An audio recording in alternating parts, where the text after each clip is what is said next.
to art and identity in the age of transitions. This topic has had much debate, and until a few weeks ago, Ranjit blessed this topic, so welcome. This conversation is presented by Art Musings Gallery and Avid Learning. And for those who don't know us at Avid Learning, we're a public programming platform, and with the cultural arm of the SR Group, we've conducted over 150 programs a year, and have been around for 10 years now, and we've done about 1,150 programs, connecting over 140,000 people. Small numbers like that. And this month we celebrate our 10-year anniversary, and so it's a very special program for us. Avid has been conceptualizing a couple of series, including Multipolus Mumbai series, which we host at the NGMA, which is in its 42nd edition. Along with another series called Beyond Contemporary Art, which this is a part of. It's a very special series which started in 2015. This is the third iteration. And it was convened and co-conceived with Mr. Ranjit Hoskote out here. Thank you all for coming. I'm not going to do a formal speech because I think most of you all in this room know us, know Art Musings. But we want to say a big thank you to Art Musings, Sangeeta and her team, for allowing us to partner with them on their 20th anniversary. Yeah, we turned 10, they turned 20. And this is part of a year-long exhibition called The 20th, curated by Ranjit Hoskote, which celebrates 2 decades of this gallery. Well, thank you again for this collaboration. And ladies and gentlemen, without further ado, I'm going to invite the panel to come and take their seats. They won't fall off that one. Multidisciplinary artist, Raghava K.K. Oh, please, Beto. Artist Shiloh Shiv Suleiman. Artist Maya Barna.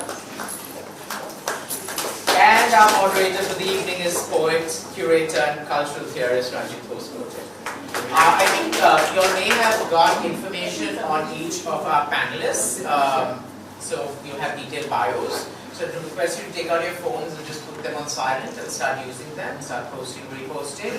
Our handle is @Avid Learning and hashtag is Learning Never Stops. Thank you very much. Over to Mr. Hoskote. Thank you, Asad.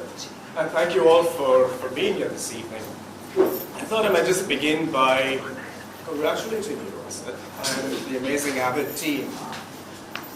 Because I've always had a great admiration for the kind of education that happens outside of academia, in a space that I usually think of as the para-academic, because it really is a way of energizing a different kind of discourse, if you will. And I have a sense Raghav is going to stop me at some point if I get too polysyllabic. You promise to be nice. But also because it invites the energies of very diverse audiences. And I think somehow extends this discussion beyond strictly the art world, which really brings me to our panel today, because what I respect and admire about all our 3 panelists here in the richness of their work is precisely the way that they all speak and work from what you might want to think of as an embodied poetics. That it's not only about the production of art objects or artworks, but that there's a certain wager of life. I mean, this is going to sound grand, but as we discuss this, you'll see what I mean. There is in all 3 practices an ability to speak from a contested ground of experience, and to carry those inquiries not only into the making of artworks, but also into other forms of experiment, sometimes dramatic crossings of domain and field, sometimes deliberate dislocations, or conversations across disciplines. And as we go along this evening, I do hope that we'll unpack a number of these questions. So I thought I had this tendency to say, I thought I'd begin, and I begin with 3 different sets of remarks. But since we are looking at this question of identity this evening, I thought I might just sketch 4 sort of classical scenarios of identity. There are very many ways of parsing identity, and we all know this from our own individual and collective experiences, so I'm not bringing you anything new. I just thought we'd put this on the same page. So there's one way of conceiving of identity in terms of a body of customs, worldviews, and understanding and so forth, which is normalized through inheritance, through education. It's stabilized as your normal sense of the world, and you've never had any reason to question it. So it takes on the coloring of tradition, if you will. Very loaded and vexed term, but I'm going to use it temporarily for this. Yep. That might be one way of looking at identity. Another way of looking at identity might be where you actually lose this continuum. You lose this sense of something that's normal and stabilized and part of your temperament. And you therefore, through great aggressiveness, create a notion of that tradition. This is where many of us are, by the way, as is evident to all of us in the world, especially this country. I'm thinking here of Zygmunt Bauman's amazing notion of liquid modernity, where all the certitudes have vanished, and so you hang on to either you embrace that multiplicity, or then you concoct some kind of neo-tribal identity for yourself. You imagine that you are returning to a past that never was, which you've actually cooked up to serve your particular political ends right now. So that's a second kind of understanding of identity, this invented tradition. A third ground of identity would be where you question these top-down notions. These two models are top-down models. Someone outside of you is telling you what your identity is, right? The other two models I want to sketch out are things that emanate from within yourself, and they're a response to these. So one way of doing that is to look at the ways in which you yourself have been marginalized, whether that's on grounds of race or gender or caste or social location or whatever else it might be. And you build your narrative of identity on the basis of that. And it's a counter-narrative to whatever is coming down from above. So that's a third way of conceiving of identity, as an identity as resistance. And a fourth model might be where you go even past that and begin to think about what it means, and this brings me to the title we have. In an age of incredible transitions, we are of course all going to be dead shortly, given how the climate is being radically destroyed by ourselves. We're the only species that destroys its own habitat. So in such a moment, it's an apocalyptic kind of moment, right? So what other kinds of solidarities can we explore at that point, at this point? How do we rethink questions of species, for instance, or of gender? What kinds of fluidities and transgressions are we looking at? Or what is it to be human at all when we are essentially all cyborgs? So what is the machine component of us? Yeah? So, and in what way do we reproduce ourselves, not only in the traditional way, but also through digital avatars and a whole range of other possibilities. So that's the fourth way of thinking about identity. Yeah, so I thought I'd just put these four maps or models in play. There are many others, of course. But these might serve as a kind of starting point for some of the questions that I have in mind. So Shalu, actually, if I might begin with you. I talked about embodied poetics in this sort of triple preamble.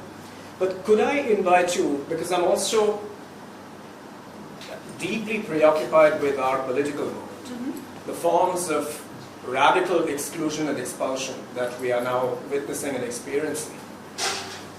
What was it like to craft, and I have to say that I also belong to the diasporic micro-minority, so questions of identity for me have always been complex, not simple, not something you can put in a box of language or region. So what was it like for you growing up to wrestle with these questions? I guess, just to summarize what you were talking about with the four different paths, I feel like the first is inherited, right? The second is invented, the third is in resistance, and the fourth is almost transcendent. And I think there's been a little bit of all. There's the inherited path, which is that I was born half Hindu, half Muslim, with neither quite enforced on me, which meant that I got to explore whatever it is that I wanted on my own. I stayed with Sufis in Rajasthan or Naga sadhus in the Kumbh, and I was allowed to invent a lot of the identity that I consider my own.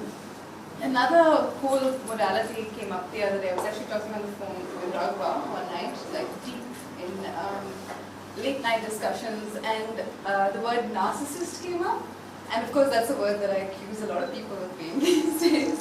But the myth of Narcissus is actually quite beautiful.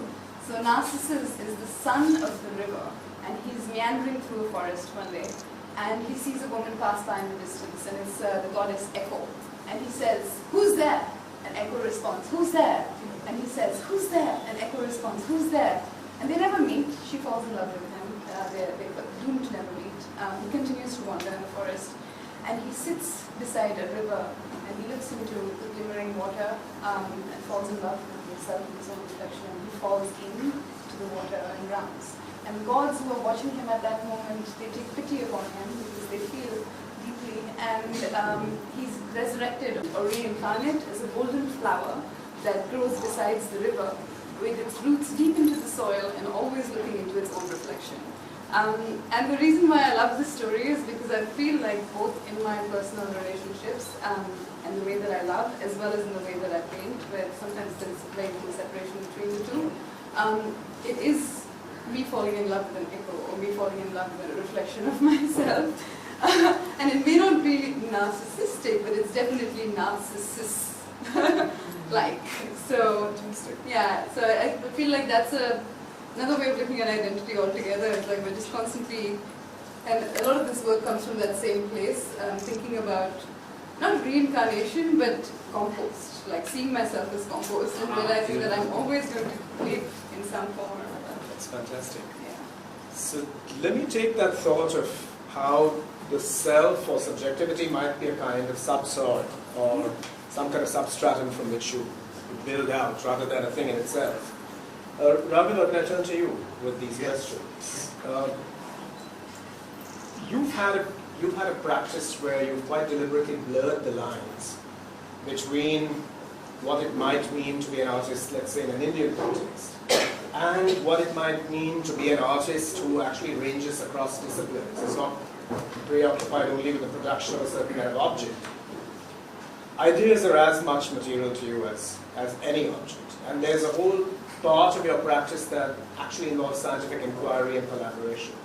So could I draw you out on this? Certainly. I mean, if you look into the river of who you are, what is it that you see? You see many images of yourself. I do. In fact, when I was 7 years old, having a typical dinner in my house, my dad, while casually passing me Thai Southern, he says, "Raghava," that's curd rice. He says, "Raghava, who are you?" I said, "I'm Raghava." He said, "But I named you. If I change you, will you change in front of me?" I said, "No." He said, "Then who are you?" I said, "I am this body." He said, "Every cell in that body changes every 7 years. Who are you?" I said, "I am my feelings." He said, "If they are your feelings, who's the one holding on to those feelings?" I said, "Shit, this is existential crisis again."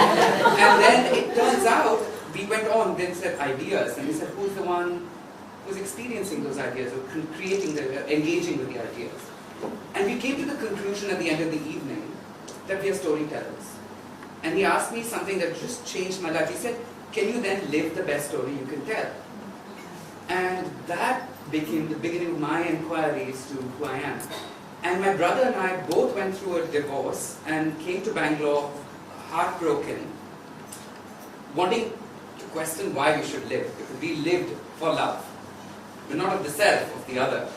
And what was really interesting is we realized there are only two ways that we talk about ourselves, and very imminent ways of talking about yourself. This is nature, nurture.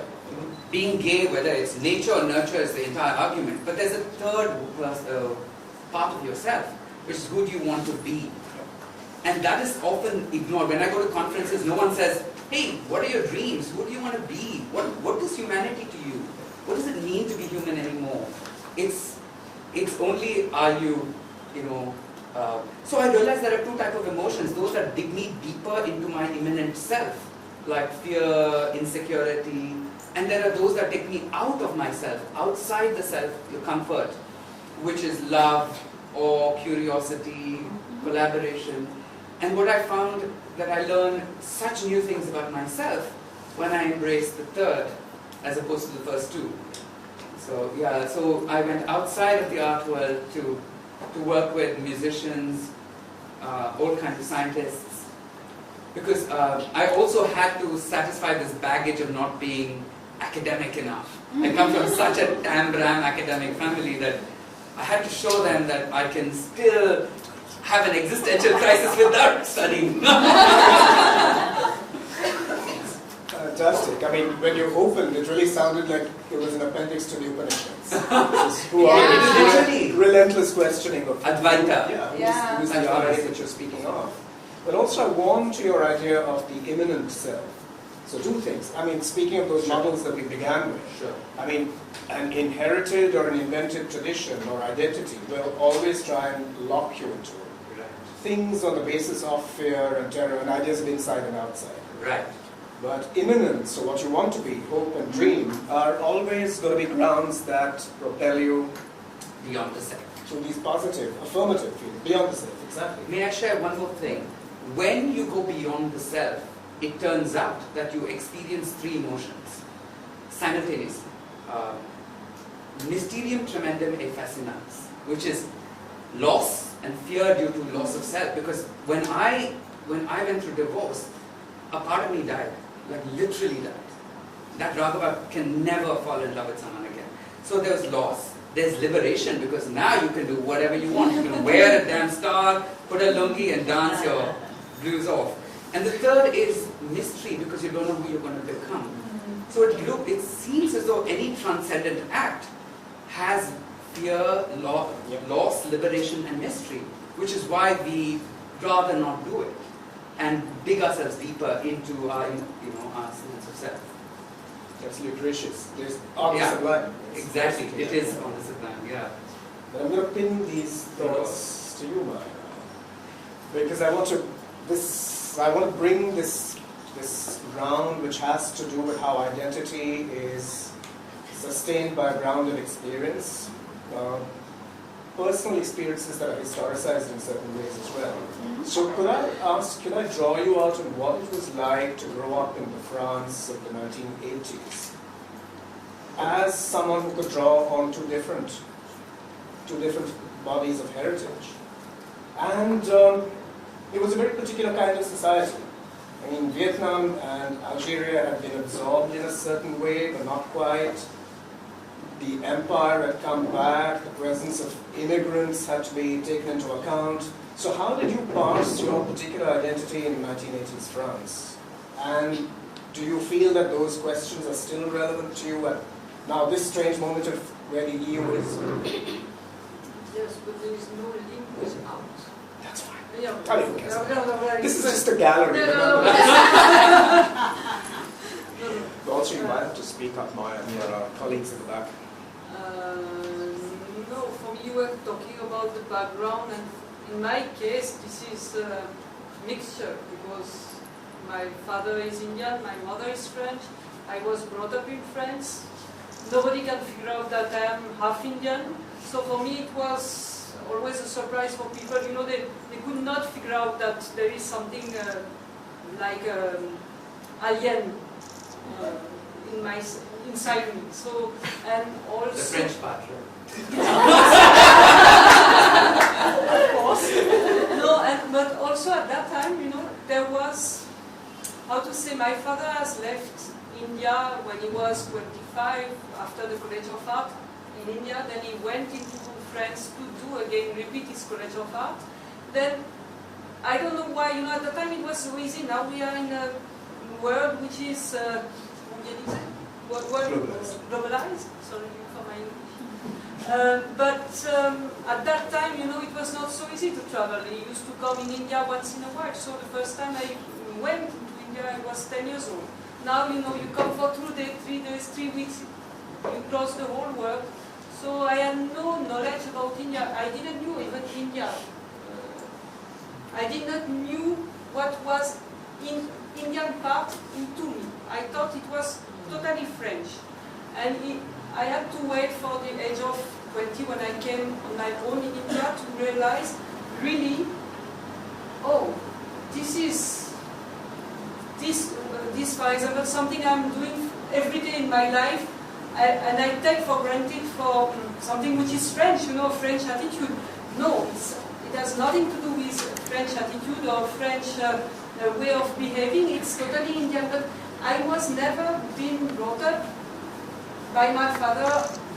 Neither is a Hindu, but nobody told me that I might be Hindu by birth. It was not the subject. My family wanted.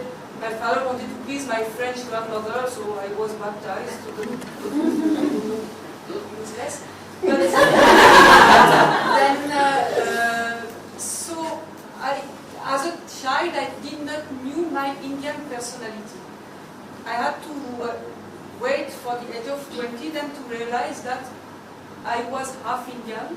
And nowadays it's very funny because I'm coming only once in a while, once in a year in India. But my husband said, see, I'm not looking Indian, but my husband said whoever is meeting is French, and he said, oh, my wife is an Indian. He's telling everybody, my wife is an Indian. My daughter said, when in the school, she's half French, half Indian.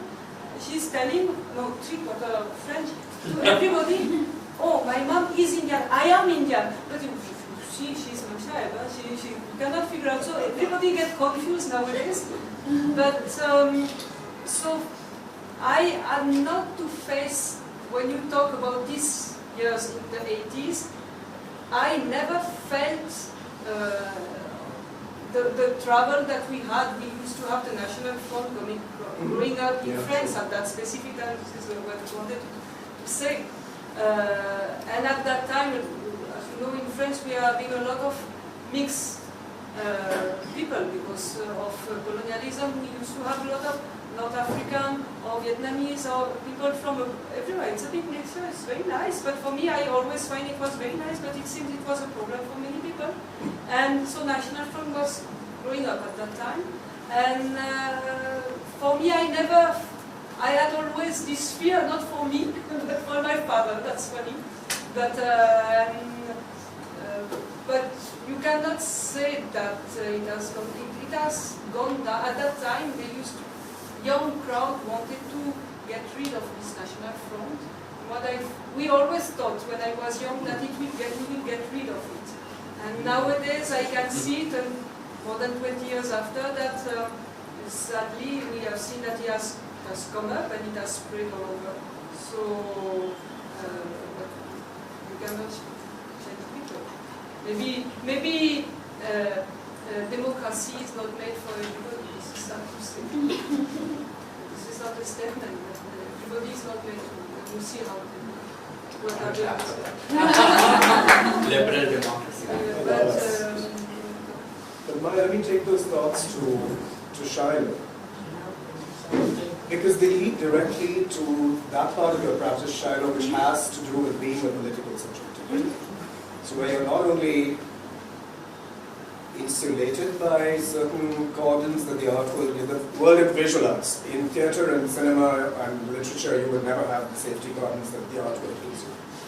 But you've gone out of those and embraced much more gender-inflected politics. And you've gone out and articulated yourself in other kinds of platforms. So can I draw you out on that part of the practice? Sure. It was interesting actually because I was with a healer a couple of weeks ago in Bali, and she touched my thigh and knows nothing about me, doesn't even know my first name. And she said, the Delhi gang rape. And I was like, what do you say? But I happened to be there in 2012, and I was on a very different path, I suppose, then. I was doing a lot of work with art and technology. I had a series of iPad books that I was developing, young tech wonder girl, in Wired magazine and all of that stuff. And I found myself sitting on the streets for 4 days at the protests. And as I was there, everybody started to open out their own wounds, I suppose, like very gentle flowers. You have to talk to Louder? them. All telling me they can't do anything. Will you talk to them? But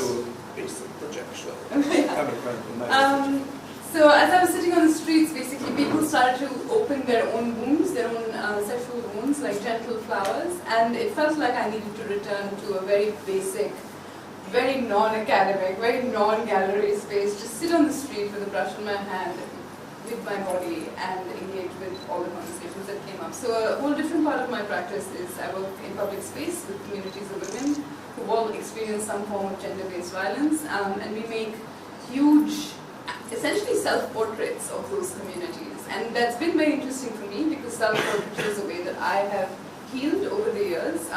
Both me and my mother started to paint at a moment of tremendous fear in our own lives. And every time we painted ourselves, we saw a little bit of our pain slip away and alchemize, transmute. And so similarly with the fearless work, we work with communities of, say, sex workers in Pakistan or Syrian refugees or Ethiopian domestic migrant workers in Lebanon, and we paint ourselves. And in the process, we imagine who we want to be as opposed to who we are told we are. Yeah. I'm thinking. No. It's precisely this set of thoughts. It's the projective immanent self. I mean, how do you imagine yourself to be who you want to be? But having confronted whatever it is that's been inscribed onto you. Can I draw you on now specifically in the context of your collaboration with your brother, who's a scientist, and how it's taken you into a space of thinking through an expanded idea of intelligence? You know, quite honestly, I'm actually embracing radical honesty in my life now. And I felt extremely stupid because I was not articulate. And I felt stupid because I felt that my authentic experience I did not know how to contextualize it in this flurry of other people articulating their existence. And I adopted to what most people do when you're young, which is identify with something outside of yourself so that you can then show that you're worth something. So I think the nail that sort of put that nailed the coffin was my divorce. And it just broke me because it was my identity. It was everything for me. I thought love is the ultimate reason for existence. And I built this grand 12-acre plot in Woodstock, New York, which has been my dream for 10 years. And it is in that very place that both my wife and I, naked, walked into the frozen water to say that we are now dead and that we are going to walk out as new people. And when we did that, I had to ask myself, who am I now? That I'm not this lover. I am not this. And there are a couple of things that may be going off track, but I think it's related, man. So I asked myself, what is the purpose of living? And I called up my dad and he said, do you believe in unconditional love? I said, what is unconditional love? He said, then there is no object of love. You can only love. You can't love somebody. You can only love. And if you want to be a lover, be the best goddamn lover you can be. But it starts with yourself and it emanates from within you. And for me, my idea of love was sacrifice, service, giving, social commitment, identity politics. All of these things were my way of saying, I exist, I exist. But now it turned to the most fundamental thing, which is my inner child. And I realized that if I don't love myself and my stupidity, my lack of understanding and my energy to go and find this out, then I have nothing to hold on to. And so when I embraced that, my brother was going through a similar journey. And when we both met, he looked at me and said, you know, you're one of the most brilliant people I know. I said, fuck you. He's a Harvard PhD guy, went to Dartmouth, the perfect kid in the family, and I'm the dropout who studied cartooning and has hustled my way through life. Commerce plays a very important role in my life. I've been financially independent for 20 years. And I have a brood of 4 kids and a big house, and I have big dreams that cost money. So I've always felt like a sellout. I've always felt inauthentic. Until he came to me and said, no, why don't you stay true to what you want to do? And he said, let me help you. And it started by looking at all my works. That was an opera in Milwaukee, a thesis on education for kids, iPad app, algorithm, artificial intelligence algorithm. I said, what is this? Who am I? My friends are like, become famous in one of these things, and then you can do all of the other stuff. I'm like, it's not about fame. And we realized at the end of this exercise that I have, oh God, I completely forgot what I was trying to say. I was going so brilliantly. I was liking it so much that I didn't know what I was saying. Okay, wait. It fell into your own reflection. No, so my brother is the one who much. And to watch him give up on life, and someone whose paper has been nominated for the best paper, econometrics of the decade by America, to sit in India saying, I don't know what I'm worth. It was ridiculous. I'm like, what the fuck is wrong with us? And who am I? What do I do? So he saw in me that spark and that authentic curiosity and me throwing myself in the well to swim. And I saw in him the ability to actually stop, pull yourself back. And so the two of us actually formed this supportive relationship where we both have never acknowledged each other. He's the nerd, I'm the sellout. And he's the guy who looks at data because he's a data scientist. And I'm the artist, and he's the one who believes in poetry and lives for poetry and will die for poetry. And I'm the one who says I sell art because no one gives a shit anyway, it's full of shit. And it's like the two of us had to meet. And it needed to happen that way. I don't know if I'm answering your question, but I just felt that. By indirections find directions out. Yeah. Says Shakespeare. Yeah, fabulous. So let me take that thought of this key momentous transformation. Maya, you trained as an architect. So I've always been intrigued and fascinated by this. You went to one of the best architecture schools in France. You trained, you had rigorous trainings. Only academic part of my life was this 4 years.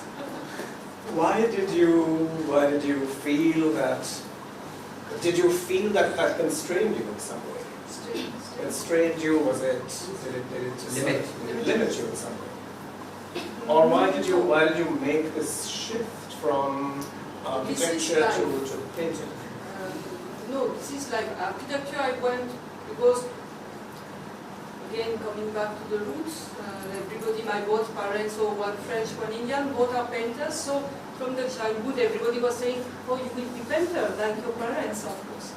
So since you have also to be confronted, go in opposition, I say, no, never I will be a painter, go to hell. So I went to even, you can see that sometimes you make good choice in life, because once I even wanted to join the army, can you believe? I don't like anyone to tell me do this, do that. So luckily I did a good choice for them. So we have traveled by now. And so I went, I thought, I can go to architecture. It was something okay. At that time I joined. But I realized already at that time that it was too much academic in the way that you have to follow, architecture, you have to follow the rules and regulations if you want people to remain alive in your house.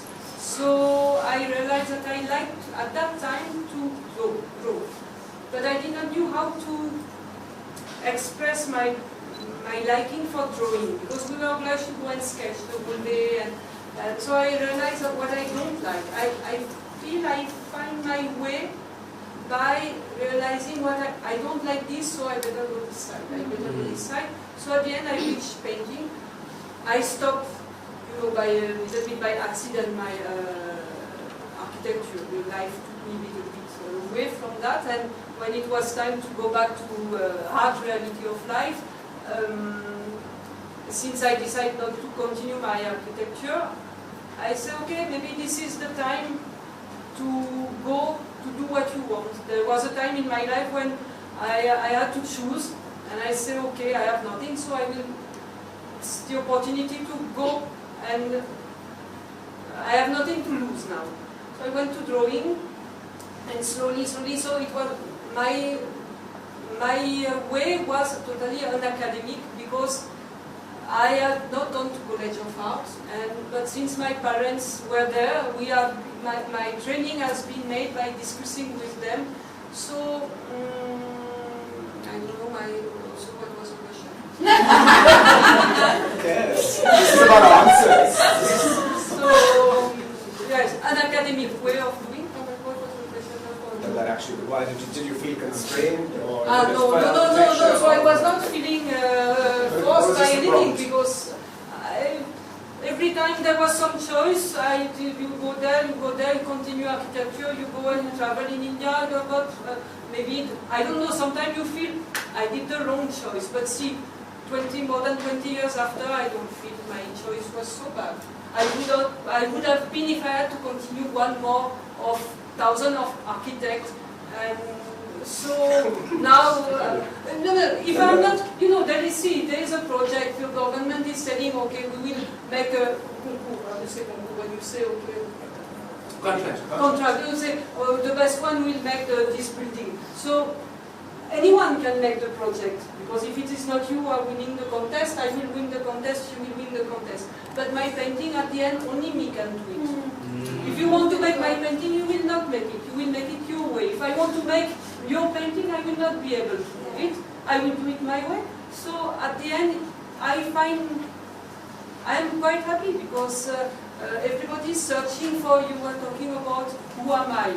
So I don't know. I don't know who am I, but at least I know it's not even a question of achievement, because we are not running after, I don't know after what I am running, even if I am running after something, but I know that whenever I stand every day in front of my desk, I don't know what I will do, but I know that when I am doing my painting, I am happy. And this is, only thing that, this is the only liberty we have.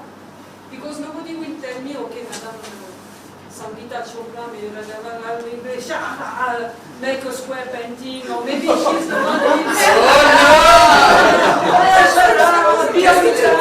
be on time, art fest, coming, the panel call for completely, like, I have to ring up 100 times before one thing gets done. Also, including Mr. Hospital.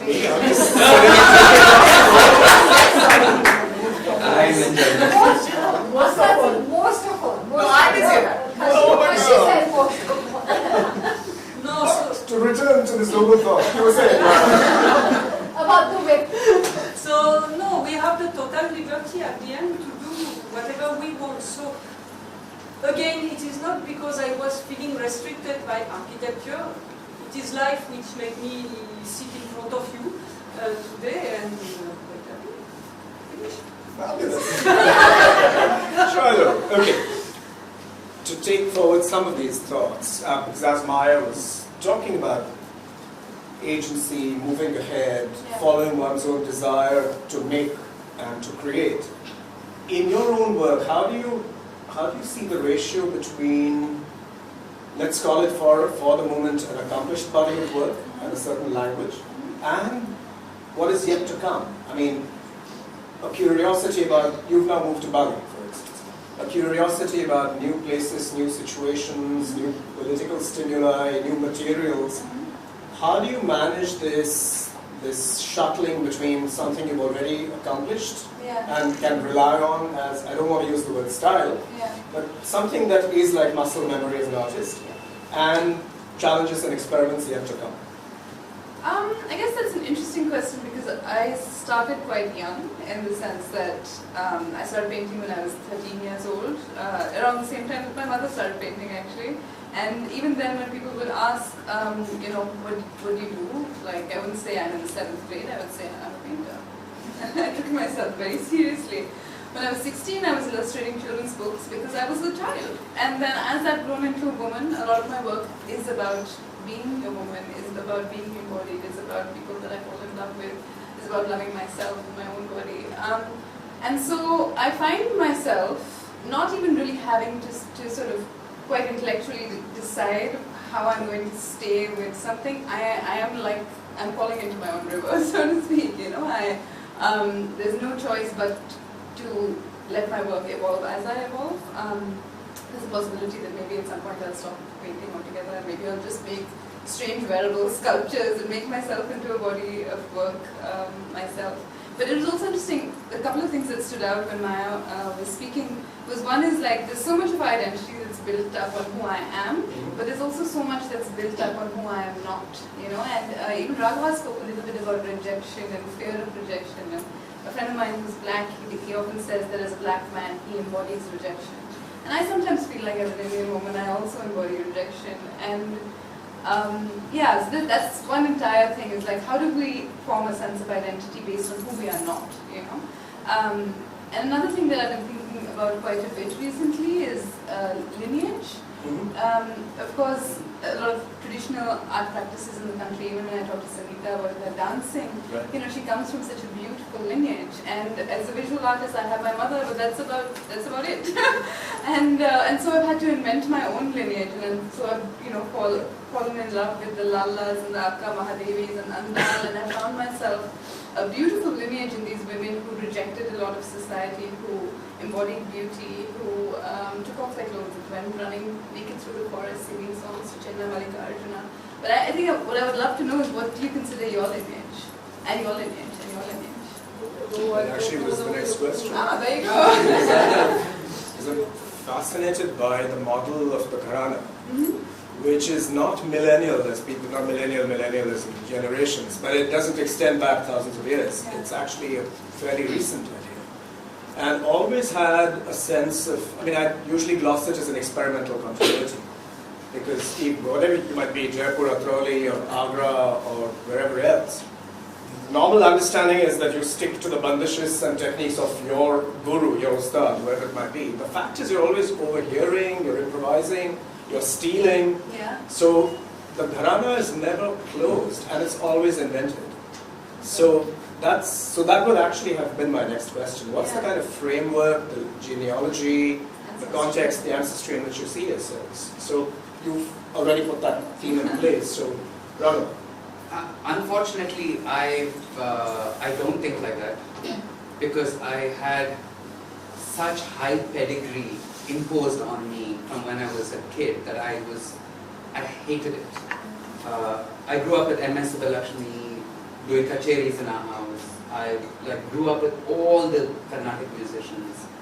We had an antique collection from the Chola period bronzes. So it was so much Tanjavur, your family, Brahmanism, blah blah blah blah. I was choked with the hypocrisy of the whole thing that I rejected it entirely.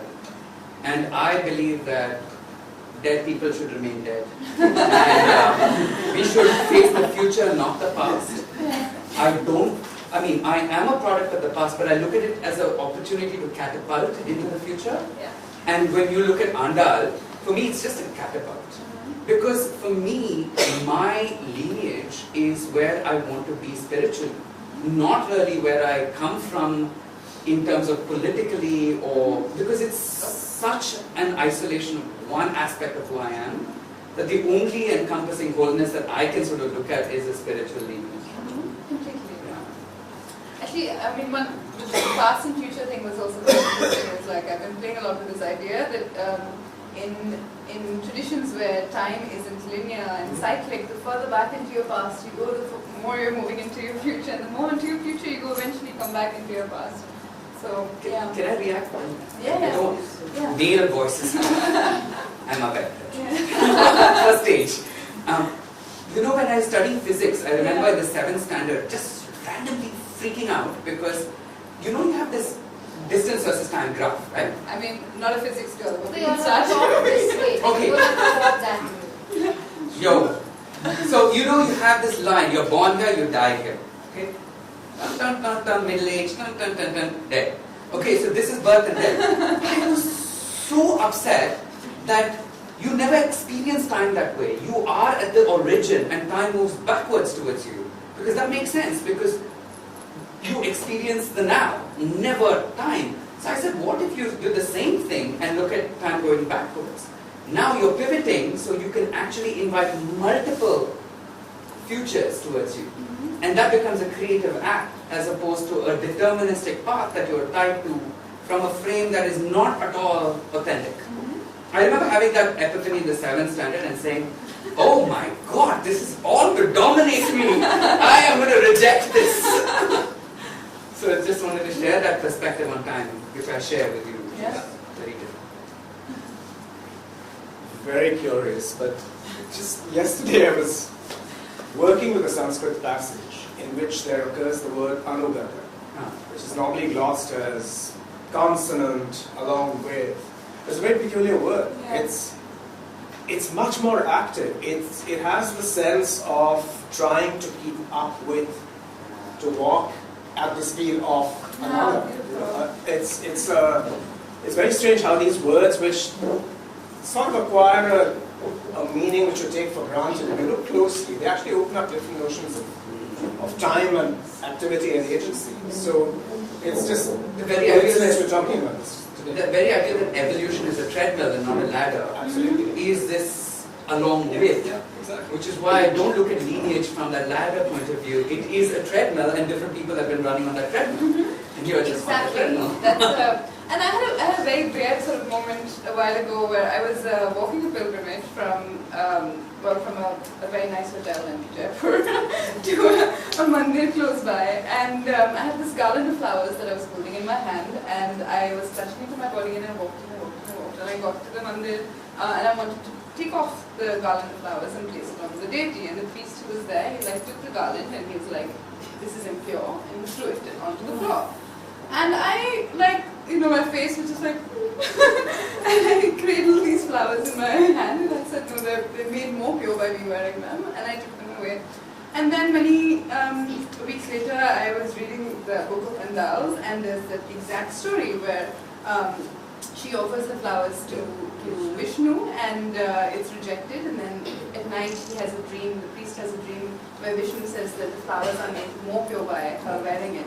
And now, of course, there's that temple where first the garland is placed upon Andal's statue every day, and then at dusk it's taken to Vishnu's statue. And it felt like I was running on the treadmill. I didn't feel like I was, and there have been many moments like that where you almost end up reliving something, which you're running on the same treadmill again.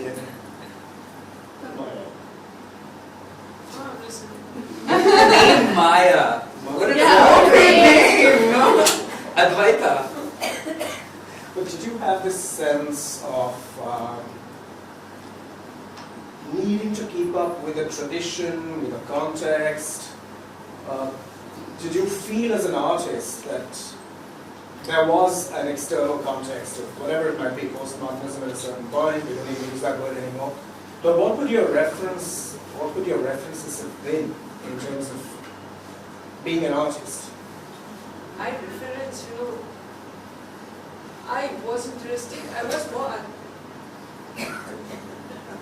not like you, when you say that when you were 13 you start to paint. When I was 13 I was doing no painting. So when I start to, but I was surrounded always by painting. I remember, and my parents were having always friends coming home, but as you were telling, you used to have a lot of the weight of the tradition on you. In my house there was no tradition. There was no talking about religion, nothing like this. People coming and going. Anyone who at that time used to come to Paris used to come and stay in our house. So it was painters, musicians were there, and it was open house, let's say. So, but no tradition. So I had not to go really against the tradition, even if you always find that we were doing something.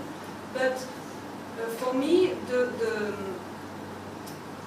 I did not realize that I was surrounded by art, because it was not unusual. My parents were taking me to the museum, because they were interested, not telling, oh, you have to see, but just because they were going. But I have to say that they were busy with their painting, not very much busy with their children. They were, both of them, in their studio. But now, the moment I have started to behave as a painter, but to work and be able to say, okay, now I feel that my life will be turned to painting and not devoted to painting. But I will be a painter. This will be what I will do every day, because I cannot help it. I cannot do anything else. I had those two people who were for a while living together, and I had from morning to evening those two people sitting next to me. And everybody in his own studio, but at tea time coming, everybody is going in his own. I'm going to my studio, telling, oh, you could have done like this. Then he's coming to my studio and telling, Oh, but see, give me a pencil, give me a pencil. Taking a pen, see, you put your hand like this, you see, so it's not very easy to have also, I enjoy it because I was at a time where, at a time of my life where I was not against their situation, you know, trying to tell me, giving their advice. So it was very nice, but not easy because every day, even at my age, sometimes they're coming home and my dad continued to say, give me a pencil, give me a pencil. And again, see, you should put the hand like this. Okay. So it's not easy because sometimes I feel I make the most beautiful painting and they will come and they will say, oh, okay. No. So, my knowledge came first from them, consciously and unconsciously. Unconsciously. So, but then after, of course, I have gone to. Like, think you're talking to someone. Give me a pencil. No. For me, the main background was given by my parents, because then again I have not gone to the typical traditional academic college of art. So I have learned by looking.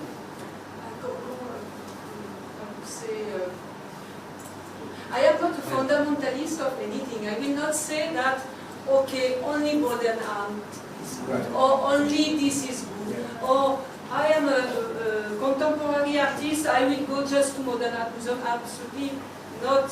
I'm curious of many things and I always have this approach. Very often people used to say, oh, you look this, you talk about cartoon. I like a lot of the, how do you say, Belgium. Yeah, Belgium. I studied that. Yes, bande dessinée, how do you say, cartoon?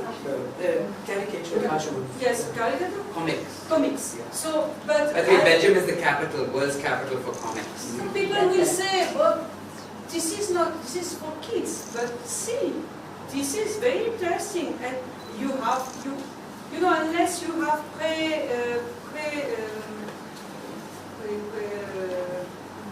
how do you say préjugé? When you say without, I will say, oh, you are Without judgment. Very judgment, yeah? Yes, how to say. So I have no préjugé, and so I am always ready to learn and to see something else. So I think also by looking to we were talking about my trip in Norway and Sweden, where many of my colleague painters say that we have gone in the trip in Sweden and they all gone to see the modern art museum, Jeff Koons.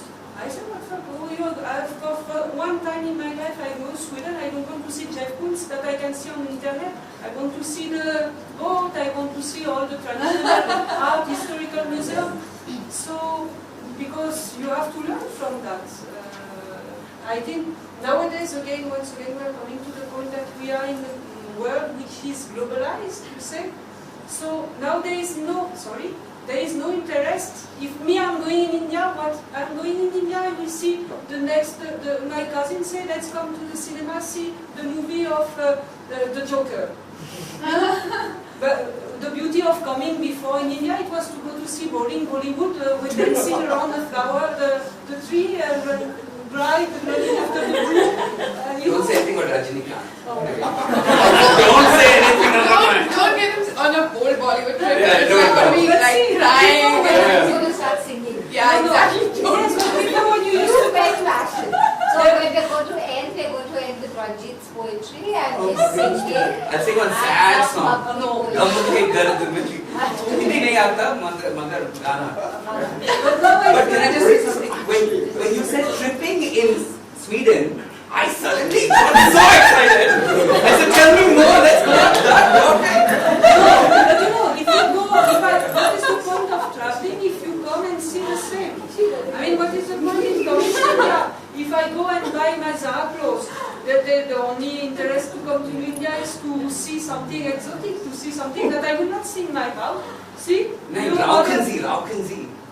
These are the psychedelics. Yeah, shut up. So what was the question?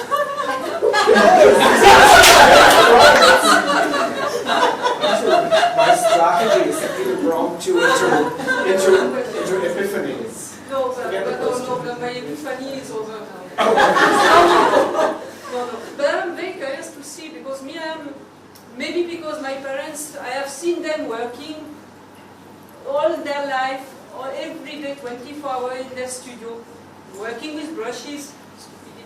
Who is working with brushing nowadays? But I am doing the same. So me, I am a painter who is sitting in the studio morning, and I find my happiness, and I find also my curiosity. I see it from one side, but then I listen to you. You are interacting with people. You are going to paint outside. You are going to make all this performing art, and I'm very curious because for me, if you ask me to go and make something performing, I will say, oh, see, just sitting in front of all of you,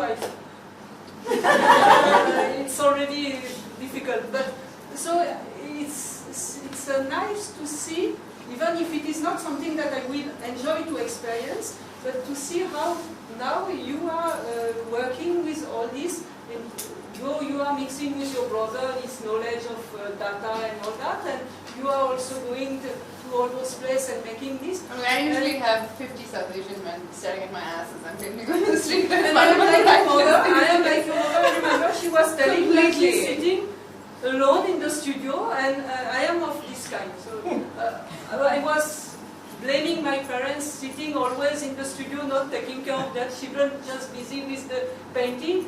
And I have seen, you want to be in opposition with your parents, and see, I want to be in opposition, period. Whatever it is you're against. That's an interesting thing also about like what is a private practice and what is a very public thing, and especially in the, what is it, age of transgressions, age of transitions. Especially now, I think that's a very interesting thing as well, because sometimes something so absolutely intimate to me will emerge, and then it becomes into art, and then I throw it out into 35,000 people on the internet, and then it's open suddenly, and that for me it's a very strange and interesting thing. Can I also say that giving a press conference at a young age in Chennai taught me more about myself than anything else, because I'm a Brahmin, and that they are completely against Brahminism. There's the Periyar movement. And so the way I spoke, I was trained, I was doing this at Kamal Hassan's studio. We were doing an 8-year collaboration. And we sat there and we were giving this press, and he said, Aathukku poren chollada. That means don't tell them you're going home, you say Veetukku poren. So I was trained on how to politically fit in with the masses of the certain press. And that made me realize, so I'm saying I can give you 100 examples of just living in the world as an artist that's taught me more about art than practicing art. Yeah, actually. Okay, the last question. Time is brutal. Before we open it up, Asad is looking at me with volumes of significance. There is time for a question round, right? Okay, fantastic. So, one last question from me, which is basically the Hans Ulrich Obrist question. Which is, Hans Ulrich Obrist always has this last question, which is Obrist. He's a friend of Obrist, yeah. Anytime So his question always is, do you have an unrealized project? What is your unrealized project? What is it that you want to do but have not yet had a context or institutional support or time and energy to do? Someone else want to go And first? this answer must be related with the question, please. Yes. Audience does not have a voice. And this question can be asked all the artists in the audience. You could produce an anthology. That you have to answer the question and not go on and on. I have an answer. You're starting off, and then Shiloh and I'll give you two because I have a list of about 300. 300. But two main things over there. One is I have discovered for the first time, I thought I was a heterosexual male Tambran wood boy. You're not? I'm not. Oh, I'm going out. I have. Everybody has a chance. Okay. So the beauty is because I've been dating someone called Durga who's gender fluid. I have learned so much about my masculinity that my brother Durga and I want to do a show on gender and identity by questioning polarities of fucking and being fucked, as opposed to such horrible dom and sub, all these horrible terms attributed to the act of having sex. We said, what if we change it to feeding the hungry goddess, as my brother put it, or completely new metaphors, and Shiloh is actually doing the work with us. So that's one project that's not yet realized, that's semi-doable. The one that I cannot do is I want to do a show on psychedelics with my brother, psychedelics as art. We're looking at people who actually create aesthetic outcomes through their chemistry, and we have found some of the world's best chefs, but they're illegal. These are the new tools of transcendence of our time, and it's going to define us if we don't engage with it as artists. AI, biohacking, psychedelics are the new tools, and we are not the Homo sapien that makes tools. We call ourselves Homo mutans, the ape that transcend through the tools we create. So we want to play with the new tools of our time, and nobody is interested. Absolutely nobody. Absolutely nobody. So if you know somebody, some sucker, will you do a drug show? Will you do a camera on this lady, please? One thing at a time. Oh no, $20,000 for a show. Okay, answer. Fabulous. Shiloh. Alright, I guess, so over the years, I went from illustration to then making paintings in large-scale installations, got involved in technology, murals on the street, now I'm making wearable sculptures, and as I've moved from medium to medium to medium, I have started to write a lot, which is something that came from somewhere. Like I don't know where it began. I think it started because I started to write a series of love letters that called The Mountain, which eventually grew into quite a body of work. And so I speak louder. So I found myself now in a space where I want to spend a little bit of time with that. I'm in the process of writing 3 utopic, futuristic love stories or folk tales. One called Chrysalis, about rebirth and resurrection and sleeping and death. One called Soil, and one called Seraphim. And I see them being, I see also, for me, it was interesting because I started off by doing a lot of work with technology. Well, actually, I started off by painting the wound, essentially, and then transcended the wound, entered into this beautiful space of magical realism and beauty, and then I found myself with Nirbhaya case back in the wound.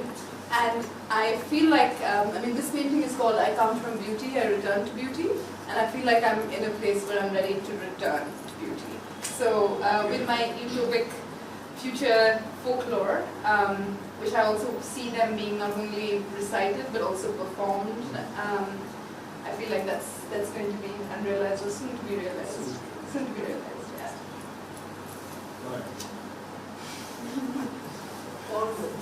Oh wow, that's brilliant. And you, Ranjit? Yes, it's because Maya's like sitting and painting and actually like putting in the hours that's supposed to be in Raghav, or painting but also running around all over the place. That's why. No, Ranjit, because what everybody knows about him, but he doesn't give enough time to his poetry and his writing. That's another life.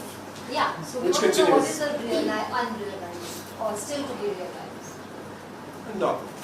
Which hasn't been, Fiction. hasn't had the time. Yeah. I mean, the poetry has its own momentum and it's... Is it trashy? No, it's The trashy Victorian art collection, like the Dom and stuff. Ranjit's writing some erotica, like a nice minster. Maybe I should adopt that as my unrealized project. Having you mentor us has been an unrealized project. Oh my goodness. I've been chasing you for months, so in this audience I would love any advice. You're right. Yeah. Okay, speaking of the audience, this might be a good moment to invite questions and observations. No, questions. You read Violet Seed. No, I haven't. That's about transforming over generations, gender, rewriting, black and blue, I think Questions they spoke about... a lot. No, nobody has any questions. Sounds like the Genghis Khan story.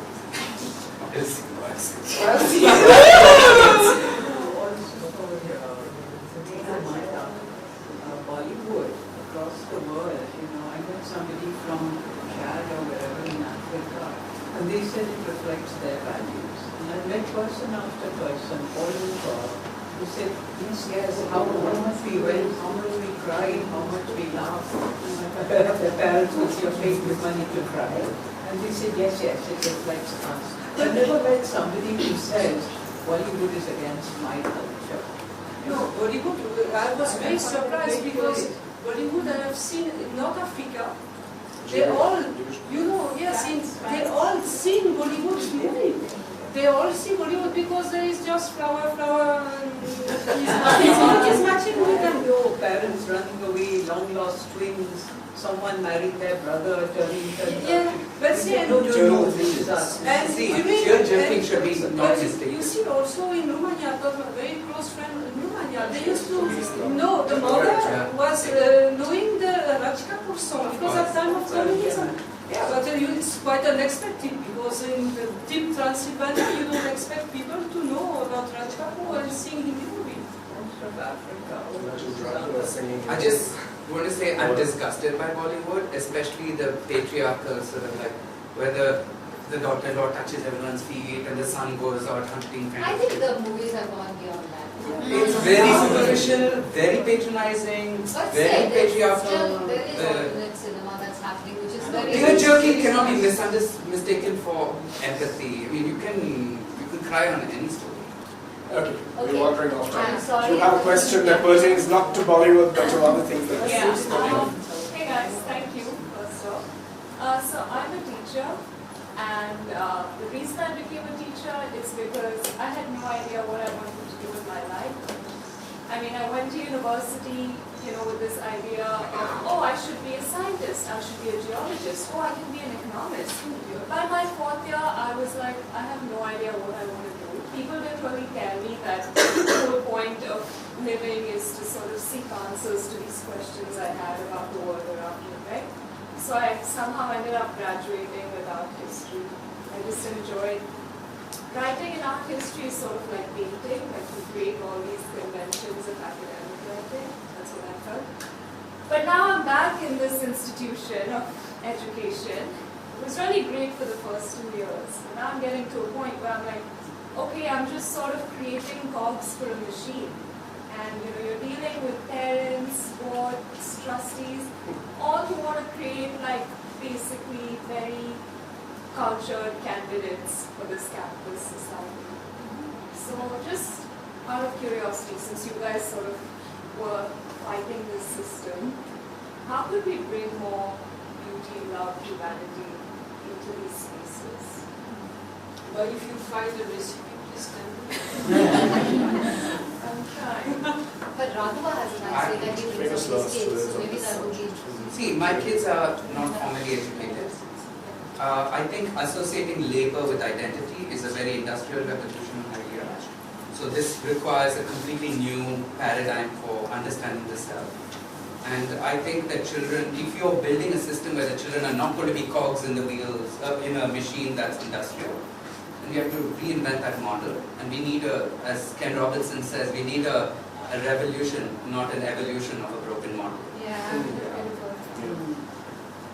Okay, I'm sorry, but I know that time is running short, and I'm going to tell the entire audience that we have two amazing poets on the panel today. And I don't think we should let them go without reading some poetry, yeah? But there is a last question. Okay, the last question. Sorry, last question.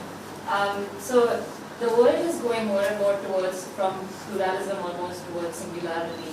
And how do each of you sort of think of your identity? Are you going towards a singularity, or are you seeing your identity grow, and how do you look at yourself?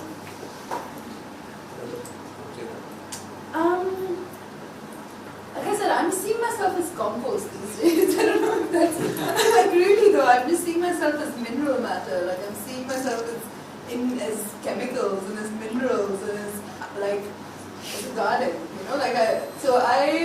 I guess that's plurality. I suppose. Yeah.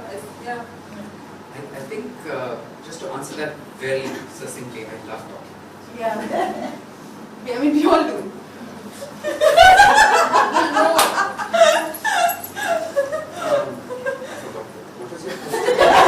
I had a very good answer, like immediately.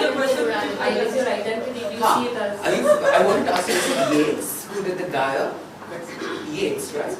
So Yeats had this beautiful idea of history and something that is a moving entity, that almost like breathing.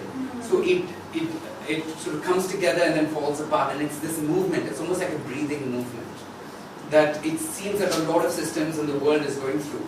So even personally in our life, we go through disassociation and association. So I think it's the movement that makes us transcend, and its growth. So I don't think there's one particular thing, but there seems to be a tending towards. Actually, I'm just going to add to that metaphor for a second. It is very beautiful. I was having a conversation with someone the other day about how the heart is the first organ in the human body that develops.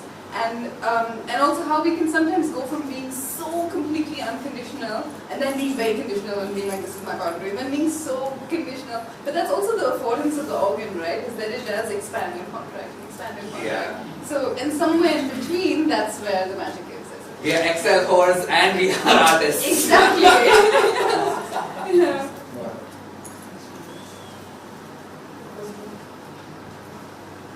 No, why we are painting?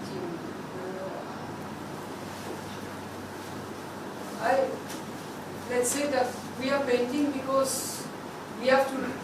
I don't know why I am painting. I have that feeling that I have to express something, but what? I have at a certain point. I will not try to follow, to do what he is doing. There is no point. So for me, I feel there is singularity of my painting. It's not that I want to make it looking like this because this is fashionable or not fashionable. I don't. But this is maybe the reflect of what is there inside me. We were talking about the clouds. We are going now. We were a few years old. We gone. So maybe in my the word I want to give you, I want to show you, it is maybe the word I would like to be instead of being in this society, this chaotic society. So it's the reflection of, it's very simple, but maybe I can say this might be this. But even I will make a point in showing something special, this is my personality, my universe, my personal universe that I want to show. So I am working towards something which is more private.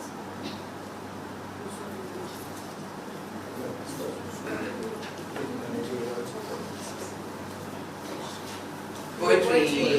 No, you have to as well. Why don't you go first?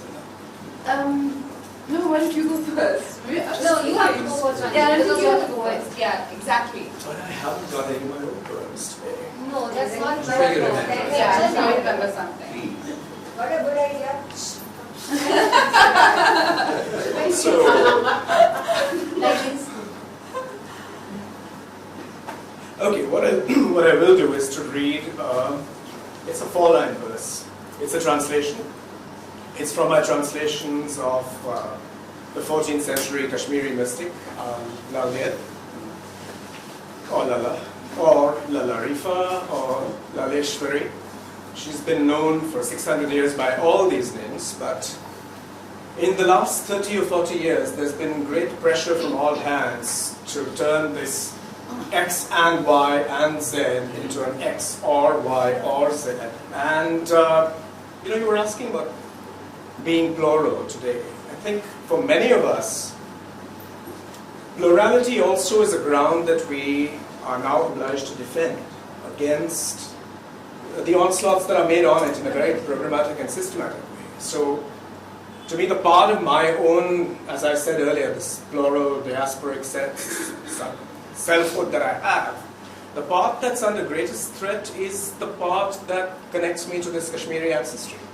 I'm very painfully aware that I can sit here and speak about all these things while 7 million people are under lockdown.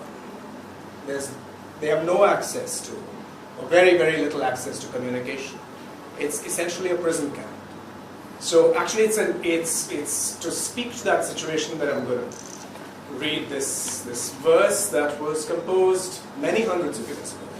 But it's like a manifesto for seeking. What the books taught me, I've practiced. What they didn't teach me, I've taught myself. I've gone into the forest and wrestled with the lion. I didn't get this far by teaching one thing and doing another.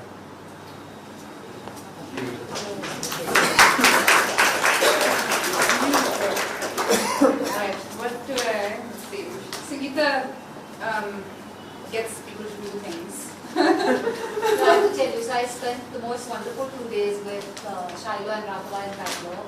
And while I was at university, and then she started reading all this poetry, and to me, it was something that this is who she is, and there's this really bhakti element to what she says and how she writes, and it is so special. And I just feel that it's important that when something so special is there, and it can be shared, because so often it goes unsaid and something that I really would love for all of you to experience, because I really felt something. Right, so I'm gonna read a poem that I pasted up on a wall in Sri Lanka a few years ago, and it's called "May You Never Have to Ask for Love." And You speak louder. okay. Stand up. No, I'm not gonna stand up, guys. Might lay down on the floor and read to you all night, but I'm not gonna stand up. Okay. One day I'll meet a prince disguised as a frog who will kiss me, and never will I have to ask him to love me, love me, love me, love me, love me. Most days, these days, I'm asking with every sigh and breath of mine for you to love me, love me, love me. Please love me, love me, love me. Maybe I'm speaking to myself, maybe my father went missing, maybe my longing is displaced, maybe I'm longing for the garden, maybe I'm waiting for death. Maybe my hands are too small, maybe my nose is too big, maybe I never make myself tender, maybe you never noticed how tender I was. Maybe I swallow too many poems, maybe I eat too many stars, maybe I was loved too much by my mother, maybe I give you too much of my love. Maybe you just want me for my honey and I'll give you what you want, maybe I needed your water, maybe there's no end to thirst. Maybe I never ever have to ask for love. Maybe you never ever have to ask for love. May you never have to ask for love. May you never have to ask for love.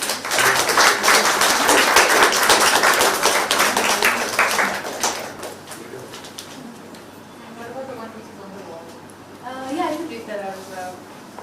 So that's small. So, and this actually is. I fell in love with a man a few months ago who called himself the son of the soil, and I'd already started writing a story called Soil, which was about a girl who whispers her longings into a hole in the ground, and a man made out of earth appears. And that's one of the utopic future folk tales that I've been weaving. But yeah, nothing came out of that love story, but at least I got some. That's a lot, baby. Like the terrestrial crust of the earth, which is proportionately 10 times thinner than an eggshell, the skin of the soul is a miracle of mutual pressures. This is the thing about me and you, is that we come from the very same thing and we return to the very same thing. Soil. Earthbound, ours is a love story laced with mineral matter. This is what happens when you love the son of the soil. Every quiver forms a continent. You are phosphorus, magnesium, I'm red bone bear, I'm copper, nitrogen sulfate, I'm thirsty, parched, fertile. I want you to lean in, soft-bodied, and whisper. You will return to me and you will turn in